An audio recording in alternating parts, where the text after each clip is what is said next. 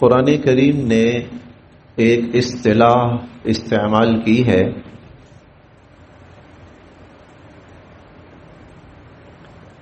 ایک مخصوص پس منظر میں اصطلاح استعمال کی، مخصوص موقع پر استعمال کی۔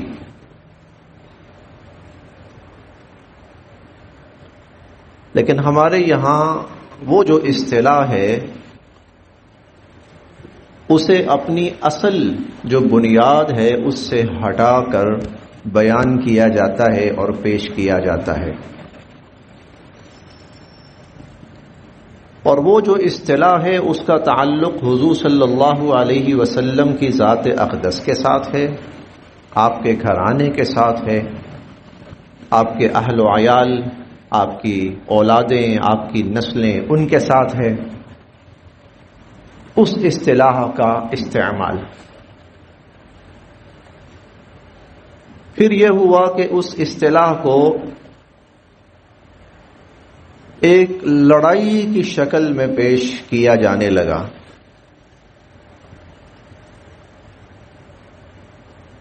چنانچہ آج آپ حضرات کے سامنے وہ جو قرآن کریم کی اصطلاح ہے وہ اللہ رب العزت نے کب استعمال فرمائی، کن کے لیے استعمال فرمائی، حضور صلی اللہ علیہ وسلم نے پھر اس کی مزید کیا تفصیل اور تشریح ارشاد فرمائی، وہ اختصار کے ساتھ آپ حضرات کے سامنے عرض کرنی ہے۔ وہ جو اصطلاح ہے وہ اصطلاح ہے اہل بیت، وہ اصطلاح اہل بیت۔ ہمارے ہاں یہ اصطلاح استعمال ہوتی ہے،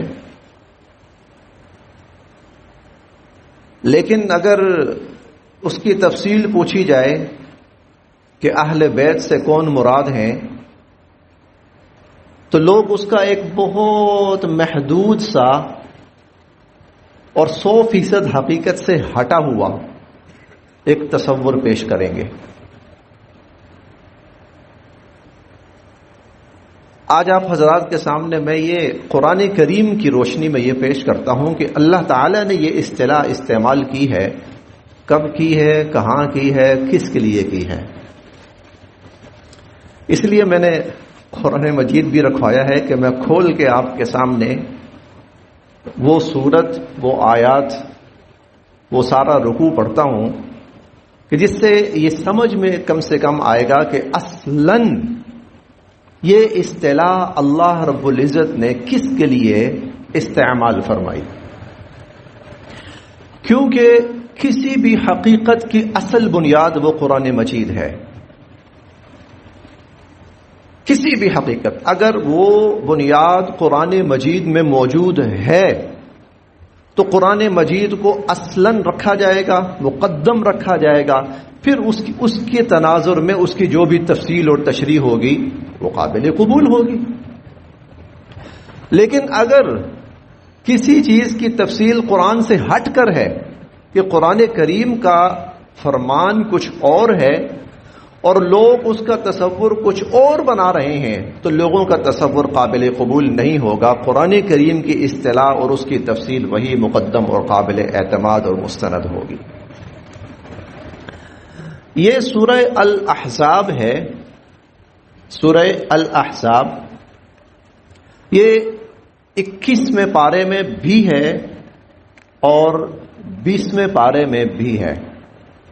اس کا آدھا حصہ 21ویں پارے میں ہے اور اس کا آدھا حصہ 22ویں پارے میں ہے سورہ احزاب کا۔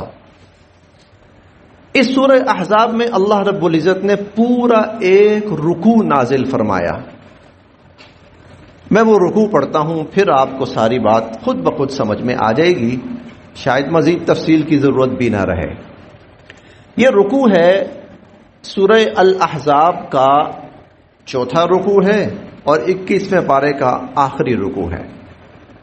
اعوذ باللہ من الشیطان الرجیم، بسم اللہ الرحمن الرحیم، یا ایھا النبی، اے نبی کریم صلی اللہ علیہ وسلم. اس میں کچھ بڑی توجہ طلب چیزیں ہیں، آپ نے ان پہ دھیان رکھنا ہے، غور کرنا ہے. میرا خیال ہے کہ مجھے مزید اپنی طرف سے کچھ کہنے کی ضرورت نہیں پڑے گی. یا ایھا النبی، اے نبی کریم صلی اللہ علیہ وسلم، قل، آپ فرمائیے، لازواجک، اپنی بیویوں سے. بس صرف بیویوں کا تذکرہ ہے یہاں پر، اس رکوع میں صرف بیویوں کا تذکرہ ہے. بیویوں کے ساتھ آپ صلی اللہ علیہ وسلم کے کسی خاندان کے اور فرد کا ذکر نہیں ہے. حضور علیہ الصلوۃ والسلام کے اگر کوئی پھپھیاں تھیں ان کا ذکر نہیں ہے. حضور علیہ الصلوۃ والسلام کی اولاد تھی اس کا ذکر نہیں ہے. یہاں پر اللہ تعالیٰ نے صرف اور صرف ایک حضور علیہ الصلوۃ والسلام کا رشتہ، آپ کی بیویاں، آپ کی ازواج، ان کا تذکرہ کیا ہے. قل، آپ فرمائیے، لازواجک، اپنی بیویوں سے، ان، اگر، کنتن تردن الحیات الدنیا، اگر تم دنیا کی زندگی چاہتی ہو، وزینتہا، اور اس کی آسائشات چاہتی ہو، فتعالین، تو آؤ میرے پاس، امتعکن، میں تمہیں کچھ نہ کچھ ساز و سامان دے دیتا ہوں، واسرحکن سراحا جمیلا، اور میں تمہیں اچھے طریقے سے رخصت کر دیتا ہوں، طلاق دے دیتا ہوں. اصل میں حضور علیہ الصلوۃ والسلام کی ازواج مطہرات نے حضور علیہ الصلوۃ والسلام کے سامنے یہ گزارش پیش کی کہ اب الحمدللہ معاشی حالات مسلمانوں کے بہت بہتر ہو گئے.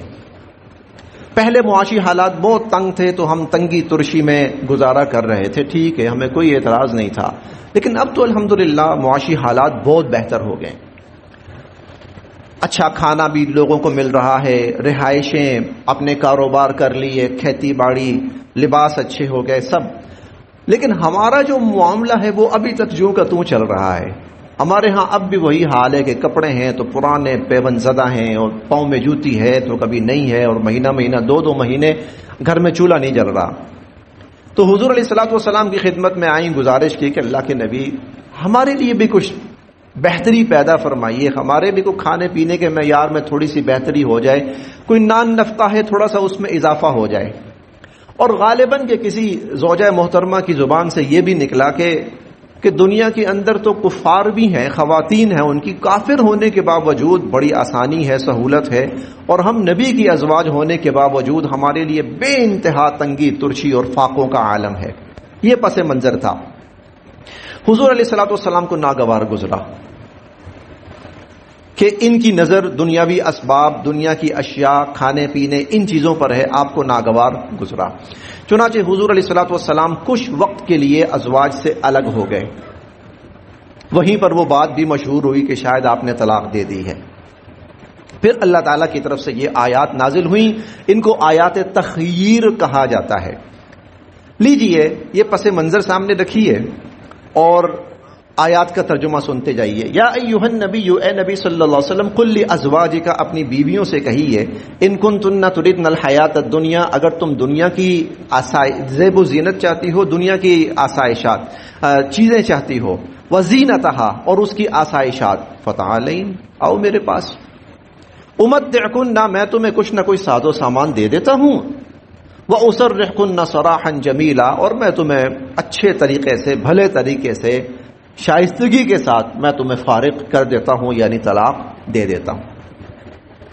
وَإِن كُنتُنَّ، اور اگر تم، تردن اللہ، اللہ کو چاہتی ہو، وَرَسُولَهُ، اور اس کے رسول کو، وَالدَّارَ الْآخِرَةَ، اور آخرت کے گھر کو چاہتی ہو، فَإِنَّ اللَّهَ، تو بے شک اللہ تعالی نے، اگر کوئی صاحب خود بھی پڑھنا چاہتے ہیں ان آیات کو کہ میں بھی ساتھ ساتھ دیکھوں یہ آیات ایسے ہی ہیں، تو اگر موبائل ہے تو موبائل پہ بھی نکال سکتے ہیں، اور اگر قرآن کریم لینا چاہیں تو قرآن کریم بھی سامنے موجود ہے. یہ بھائی صاحب نے اشارہ کیا جی میں نے موبائل نکالا ہوا ہے، بہت اچھا ہے. وَإِن كُنتُنَّ تُرِدْنَ اللَّهَ، اگر کوئی قرآن کریم لینا چاہتے ہیں تو موجود ہے. تُرِدْنَ اللَّهَ، اور اگر تم چاہتی ہو اللہ کو، وَرَسُولَهُ، اور اس کے رسول صلی اللہ علیہ وسلم کو، وَالدَّارَ الْآخِرَةَ، اور آخرت کے گھر کو اگر تم چاہتی ہو، فَإِنَّ اللَّهَ، تو بے شک اللہ تعالی نے، أَعَدَّ، تیار کر رکھا ہے، للمحسنات منکن، تم میں سے نیکوکاروں کے لیے اجرا عظیما، بہت بڑا اجر۔ اللہ کو چاہتی ہو، اللہ کے رسول کو چاہتی ہو، آخرت کے گھر کو چاہتی ہو، اس کا مطلب یہ ہے کہ جس طرح کی زندگی گزر رہی ہے، تنگی ہے، ترشی ہے، اور کسی حد تک آسائشات زندگی جو ہیں یا بسا اوقات ضروریات زندگی بھی وہ بھی میسر نہیں ہے، اسی حالت میں رہنا چاہتی ہو، اسی حالت میں، تو پھر اللہ کے ہاں تمہارے لیے بہت بڑا اجر ہے۔ یا نساء النبی، پھر وہی ٹائٹل آیا، یا نساء النبی، اے نبی صلی اللہ علیہ وسلم کی عورتوں، بیویوں، من یاتی، جو ارتکاب کرے گی، منکن، تم میں سے، بفاحشۃ مبینہ، کسی واضح غلطی کا، تم میں سے کوئی کسی واضح غلطی کا ارتکاب کرے گی، یضاعف لہا، تو بڑھا دیا جائے گا اس کے لیے، العذاب، عذاب، ضعفین، 2 گنا، تو اس کے لیے دگنا عذاب بڑھا دیا جائے گا۔ عذاب اس کو عام خواتین کی نسبت دگنا عذاب، دگنی سزا اس کو دی جائے گی۔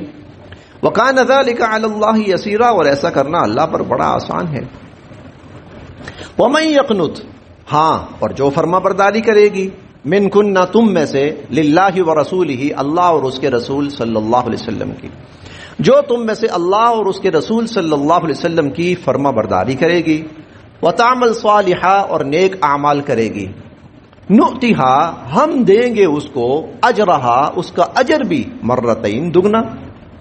دیکھیں، اگر تم غلطی کرتی ہو تو تمہارے لیے سزا بھی دگنی ہے، لیکن تم نیکی کرتی ہو تمہارے لیے اجر بھی دگنا ہے۔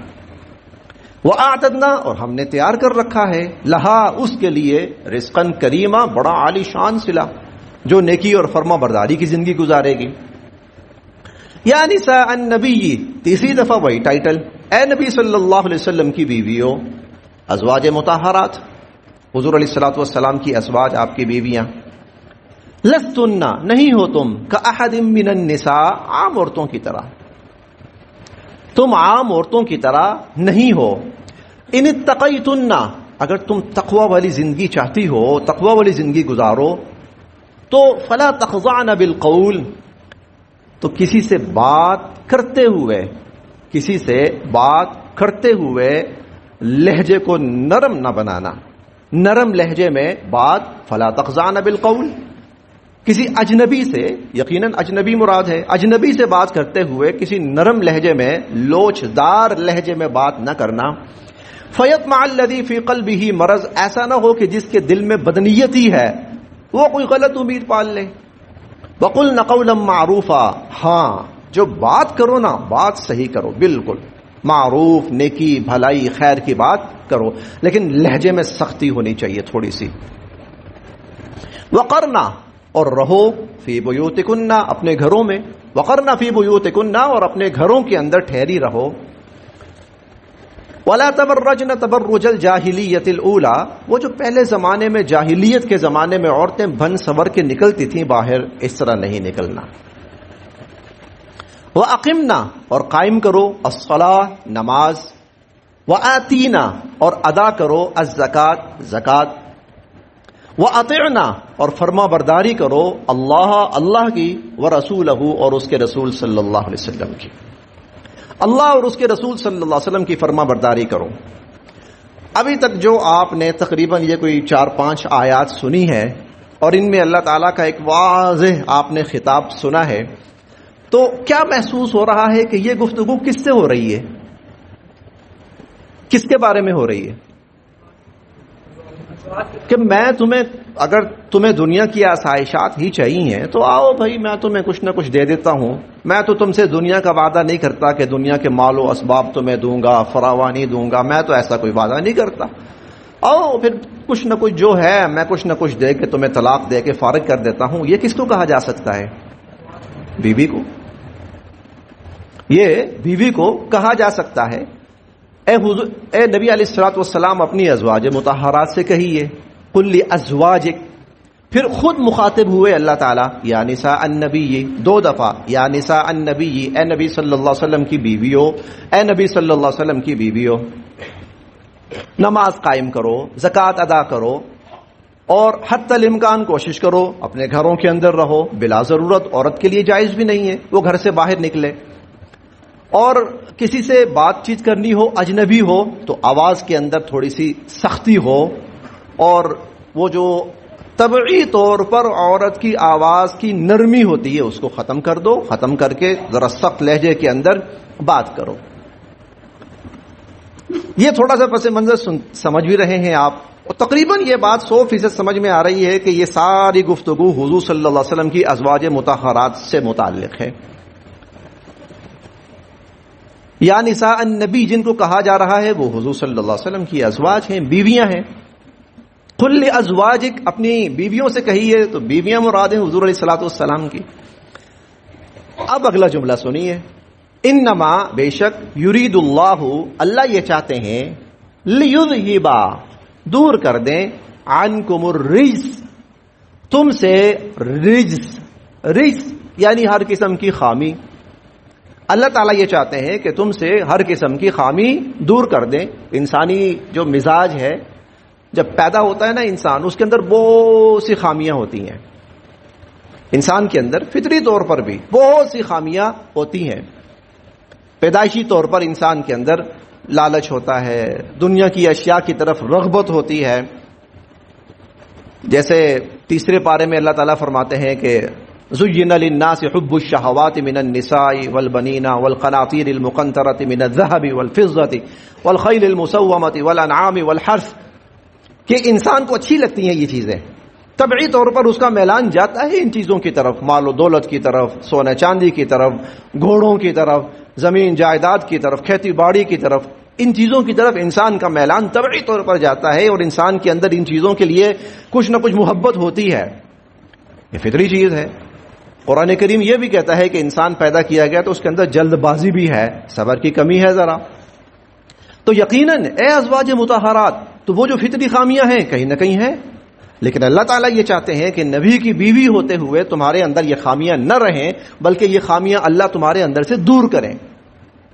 اور عام ایمان والے ان کے لیے بھی یہی حکم ہے کہ وہ تزکیہ کے ذریعے اپنی یہ خامیاں دور کریں. لالچ، بے صبری، بخل، بزدلی، مال کی محبت، دنیا کی یہ چیزیں اپنے آپ سے نکالیں، دور کریں. یہ ایمان والوں کے لیے بھی ہے. لیکن چونکہ تم عام عورتیں نہیں ہو، لستن کاحد من النساء، عام عورتیں نہیں ہو، خصوصاً اللہ یہ چاہتے ہیں کہ اللہ تعالیٰ تمہارے اندر سے تو یہ چیزیں بالکل نکال دیں. مال کی طرف رغبت، دنیا کی چیزوں کی طرف رغبت، آسائشات کی طرف رغبت، یہ تمہارے اندر نہ رہے. چنانچہ حضور علیہ الصلوۃ والسلام کے دنیا سے پردہ فرمانے کے بعد آپ ان ازواج مطہرات کا طرز زندگی دیکھیں. انہوں نے دنیا کی کسی چیز کو اپنے پاس رہنے ہی نہیں دیا. حضرت عائشہ صدیقہ رضی اللہ عنہا، حضرت زینب بنت جحش رضی اللہ تعالی عنہا، حضرت ام سلمہ رضی اللہ تعالی عنہا، خصوصاً یہ تین ازواج، ان کے بارے میں تو یہ عالم تھا کہ ان کے پاس کوئی چیز آتی تھی تو جہاں بیٹھی ہیں بیٹھے بیٹھے صدقہ کر دی. نہیں بھائی، ہم نے نہیں رکھنی. حضرت زینب کو کہا جاتا تھا بڑے ہاتھوں والی. حضرت زینب رضی اللہ تعالیٰ نا، زینب بنت جحش رضی اللہ تعالیٰ، ان کو کہا جاتا تھا بڑے ہاتھوں والی. ازواج مطہرات کہتی ہیں ہم یہ سمجھتے تھے کہ ان کو جو بڑے ہاتھوں والی کہا گیا ہے حضور نے فرمایا تھا، تو بڑے ہاتھوں والی سے شاید مراد یہ تھا کہ ان کے ہاتھ شاید تخلیقی طور پر بڑے ہیں. کچھ لوگوں کے ہاتھ تھوڑے سے بڑے بڑے ہوتے ہیں. کہتے ہیں لیکن جب ان کا انتقال ہوا تو پھر جب حالات ہمارے سامنے آئے تو ہمیں سمجھ میں آئی کہ بڑے ہاتھوں سے مراد یہاں پر تھا خوب صدقات اور خیرات کرنے والی بے انتہا سخی خاتون. حضرت عائشہ رضی اللہ عنہ کا یہ عالم تھا کہ بوریاں بھر کر ان کے پاس آتی تھیں صدقات کی. یہ صدقات بھی نہیں ہوتے تھے بلکہ ویسے ہی عطیتاً کوئی بھیج دیتے تھے. اپنی جگہ سے اٹھتی نہیں تھی، اس سے پہلے پہلے سب صدقہ کر چکی ہوتی تھی. اس سے پہلے پہلے سب صدقہ کر چکی ہوتی تھی. یہ عالم تھا ان کا.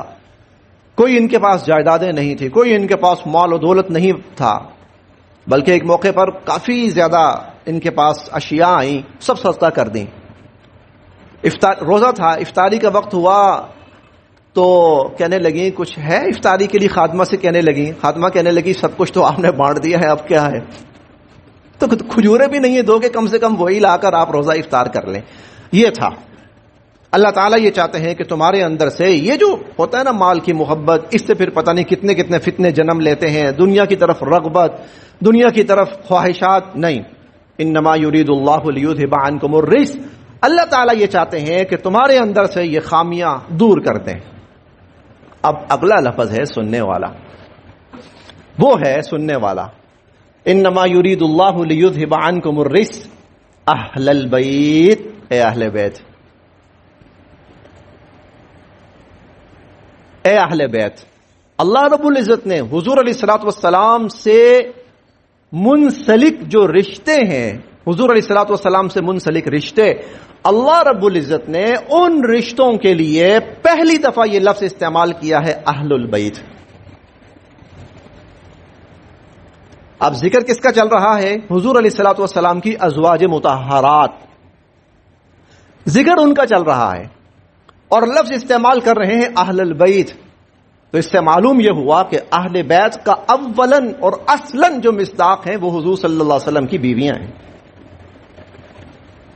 ازواج مطہرات، یہ قرآن کریم کے میں الفاظ میں، اس لیے میں نے قرآن کھولا ہے اور آپ سے کہا ہے کہ دیکھنا چاہتا. اس میں ابھی تفصیل ہے، میں وہ عرض کرتا ہوں، تھوڑی سی تشریح ہے انشاءاللہ، میں وہ بھی عرض کرتا ہوں.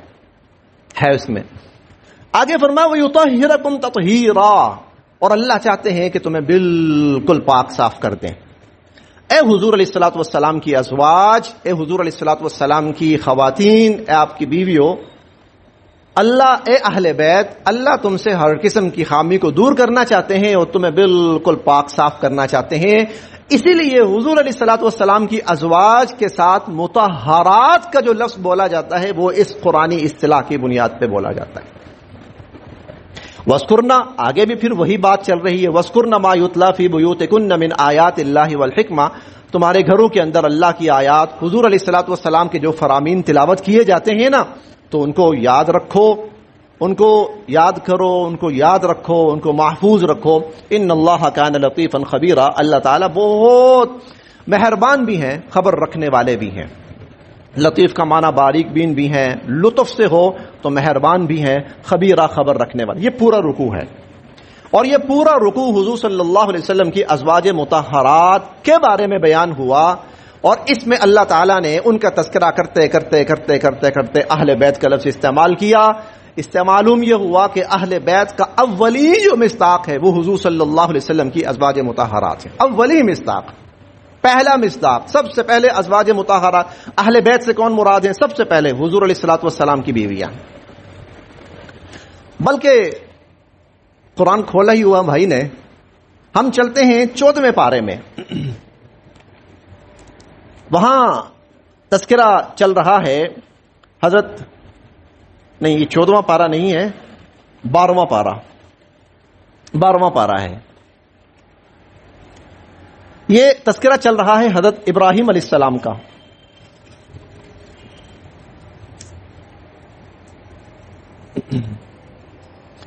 حضرت ابراہیم علیہ السلام کا تذکرہ چل رہا ہے. فرشتے آتے ہیں بشارت لے کر، خوشخبری لے کر. سورہ ہود ہے اور آیت نمبر 71، 72، 73 ہیں. سورہ ہود ہے، آیت نمبر 71، 72، 73 ہیں. تو فرشتے خوشخبری لے کر آتے ہیں بچے کی، اور حضرت ابراہیم علیہ السلام بہت بوڑھے ہو چکے ہیں اور ان کی اہلیہ جو ہیں بوڑھی بھی ہیں اور بوڑھی ہونے کے ساتھ ساتھ بیمار بھی ہیں، لیکن اللہ کی طرف سے اولاد کا فیصلہ ہو جاتا ہے. اچھا، وامرأتہ قائمہ، ان کی جو اہلیہ تھی حضرت ابراہیم علیہ السلام کی اہلیہ قائمہ کھڑی ہوئی ہیں. فضحکت، ہنس پڑی. فبشرناہا باسحاق، ہم نے ان کو خوشخبری دی اسحاق کی. ومن وراء اسحاق یعقوب، اور اسحاق کے بعد یعقوب علیہ السلام کی ہم نے ان کو بشارت دی. قالت، کہنے لگی، یا ویلتا، ہائے میرے لیے بڑی حیران کن اور عجیب بات، اعلد، میں میرے ہاں اولاد ہوگی، میں اولاد جنم دوں گی. وانا عجوز، میں بڑھیا.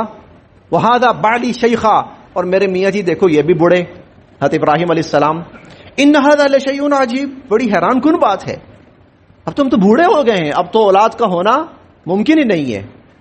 اور یہ 27ویں پارے میں آتا ہے عجوز عقیم، بڑھیا بھی ہوں میں، بڑھیا بھی ہوں اور عقیم، بانج بھی ہوں میں. قالوا، فرشتے کہنے لگے، اتعجبین من امر اللہ، ارے اللہ کے حکم سے تعجب کر رہی ہیں، حیران ہو رہی ہیں اللہ کے حکم پر. رحمت اللہ وبرکاتہ علیکم، اللہ کی رحمتیں اور اس کی برکتیں رہی ہیں تم پر. اگلا لفظ سنیے، رحمت اللہ وبرکاتہ علیکم، اللہ کی رحمتیں اور اللہ کی برکتیں رہی ہیں تم پر. اہل البیت، اے اہل بیت. اہل بیت کا لفظ یہاں پر بھی آیا ہے. کس کے لیے؟ بیوی کے لیے آیا، یہ پورے گھرانے کے لیے آیا ہے.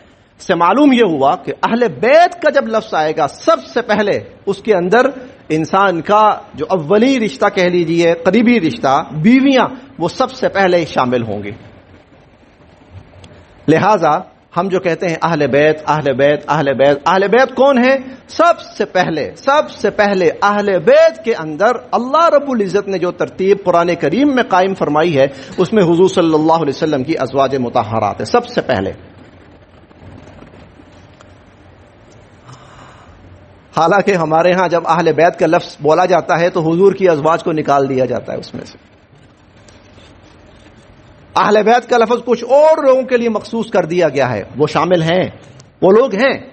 اب میں آتا ہوں اس کی طرف. جب یہ آیات نازل ہوئیں تو حضرت عائشہ صدیقہ رضی اللہ تعالی عنہا وہ پورا واقعہ بیان کرتی ہیں اور بڑے خوبصورت انداز میں بیان کرتی ہیں. اس کا پہلا حصہ ہے، وہ بعین ہی الفاظ شاید تھوڑے بہت مجھ سے آگے پیچھے ہو جائیں. پہلا حصہ کہتی ہیں کہ علی رضی اللہ عنہ سے پوچھا گیا ان کے بارے میں، تو کہنے لگی علی کے بارے میں پوچھتے ہو؟ اللہ کے محبوب ترین بندے تھے اور رسول اللہ صلی اللہ علیہ وسلم کے محبوب ترین بندے تھے، اور حضور صلی اللہ علیہ وسلم کی بیٹی ان کے نکاح میں تھی.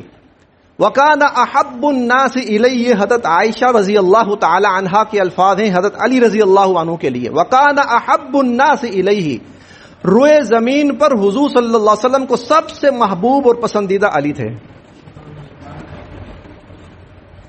میں پہلے بھی ایک بات بارہا کر چکا ہوں، یہ جو حضرات ہیں سب مرد ہوں یا خواتین، اللہ نے ان کو ایک احترام، محبت، تقدس کے رشتے میں گوندا ہوا تھا. رحماء بینہم، آپ کو تو وہ جنگ جمل کے نام سے لڑائیاں سنائی جاتی ہیں نا. وہ کہتی ہیں وَكَانَ أَحَبُّ النَّاسِ إِلَيْهِ، حضرت علی رضی اللہ تعالی عنہ حضور صلی اللہ علیہ وسلم کے محبوب ترین، پسندیدہ ترین، اور ساری لوگوں میں سے حضور صلی اللہ علیہ وسلم کو سب سے محبوب اور پیارے علی تھے. یہ گفتگو کر کے پھر آگے حضرت عائشہ رضی اللہ عنہ کہتی ہیں کہ میں تمہیں اگلی بات بھی بتاتی ہوں کتنے محبوب تھے، پسندیدہ تھے. کہتی ہیں کہ جب یہ آیات نازل ہوئیں تو حضور صلی اللہ علیہ وسلم چادر پہنے ہوئے تشریف لائے. تو حضرت حسن آئے، آپ نے ان کو، اسے حدیث قصا بھی کہا جاتا ہے، چادر والی حدیث. حضرت حسن رضی اللہ عنہ تشریف لائے تو حضور صلی اللہ علیہ وسلم نے ان کو اپنی چادر میں لپیٹ لیا. حضرت حسین آئے، ان کو بھی لپیٹ لیا، چادر میں لے لیا. پھر حضرت فاطمہ رضی اللہ عنہا آئیں، حضور صلی اللہ علیہ وسلم نے ان کو بھی چادر میں لپیٹ لیا، لے لیا چادر میں. حضرت علی آئے، حضور صلی اللہ علیہ وسلم نے ان کو بھی چادر میں لے لیا اور پھر کہا اللہم ہؤلاء اہل بیتی، اے اللہ ان کو بھی میرے اہل بیت میں شامل فرما. اگلا جملہ یہ بھی ہیں، یہ بھی شامل ہو گئے. قرآن کی روح سے ازواج مطہرات وہ سب سے پہلے اہل بیت کا مصداق ہیں، چاہے حضور علیہ الصلوۃ والسلام کا واقعہ ہو، چاہے حضرت ابراہیم علیہ السلام کا واقعہ ہو. قرآن کی روح سے اولین سب سے پہلے ازواج مطہرات اس کا مصداق ہیں، اور پھر حضور صلی اللہ علیہ وسلم نے خود دعا کر کے ان کو شامل فرمایا. حضرت عائشہ کہتی ہیں میں نے کہا اللہ کے نبی بڑا اچھا موقع ہے، ان کو بھی کر رہے ہیں، ان کو بھی کر رہے ہیں، مجھے بھی اس چادر میں شامل کر لیں. تو آپ نے فرمایا نہیں عائشہ تم تو ہو ہی ہو، عائشہ تم تو ہو ہی ہو، تم تو اس میں شامل، یعنی اولی تمہیں تو یہ اعزاز مل ہی چکا ہے. لیکن قرآن کے الفاظ کی روح سے چونکہ یہ ابھی اس اعزاز میں شامل نہیں تھے، میں اللہ سے دعا کر رہا ہوں یا اللہ وہ جو اہل بیت ہیں ان کو بھی شامل فرما. بہرحال بقیہ کے بارے میں تو آپ سنتے رہتے ہیں کہ یہ اہل بیت ہیں، یہ اہل بیت ہیں، یہ اہل بیت ہیں، لیکن ایک عجیب سا ہمارے ہاں زیادتی ہوئی حضور صلی اللہ علیہ وسلم کی ازواج مطہرات کے ساتھ بھی، بلکہ قرآن میں تحریف ہوئی ہے. ولی یہ قرآن میں تحریف تھی کہ سب سے پہلے جو ازواج مطہرات میں جو اہل بیت میں شامل تھی ان کو سب سے پہلے نکال دیا گیا کہ یہ اہل بیت ہے ہی نہیں ہے. چنانچہ اہل بیت کے پھر جتنے بھی فضائل تھے ان کو محروم کرنے کی سازش کی گئی ازواج مطہرات کو. اسی لیے حضرت عبداللہ ابن عباس رضی اللہ تعالی عنہما حضور صلی اللہ علیہ وسلم کے چچا زاد بھائی ابن عباس رضی اللہ عنہ، جن کو کہا جاتا ہے کہ قرآن کریم کے حضور علیہ الصلوۃ والسلام کے بعد صحابہ کرام میں قرآن کریم کے سب سے بڑے مفسر حضرت عبداللہ ابن عباس رضی اللہ عنہما، ان کی تفسیر ہے قرآن کریم کی سب سے مستند تفسیر اس کو کہا جاتا ہے. وہ تو کہتے تھے کہ ازواج کے اہل بیت سے مراد ہی حضور کی بیویاں ہیں اور کوئی ہے ہی نہیں. حضرت اکرمہ بھی یہی کہتے تھے، حضرت عروہ بن زبیر رضی اللہ عنہ وہ بھی یہی کہتے تھے. حضرت اکرمہ تو بازاروں میں جا کر کہتے تھے کہ اہل بیت سے مراد حضور کی بیویاں ہیں اور کوئی نہیں ہے. حضرت ابن عباس کہتے تھے کہ اہل بیت سے مراد صرف حضور علیہ الصلوۃ والسلام کی ازواج مطہرات. لیکن جمہور اہل علم حضرات ان سب کا موقف یہ ہے کہ اولی طور پر اس کا مصداق حضور علیہ الصلوۃ والسلام کی بیویاں ہیں، اور اس کے بعد پھر یہ حضور علیہ الصلوۃ والسلام کی جو بیٹیاں ہیں وہ بھی ان میں شامل ہیں. چاروں کی چاروں بیٹیاں، ایک نہیں چاروں بیٹیاں یہ حضور علیہ الصلوۃ والسلام کی اہل بیت میں شامل ہیں. ان کی اولادیں حضور علیہ الصلوۃ والسلام کی اہل بیت میں شامل ہیں.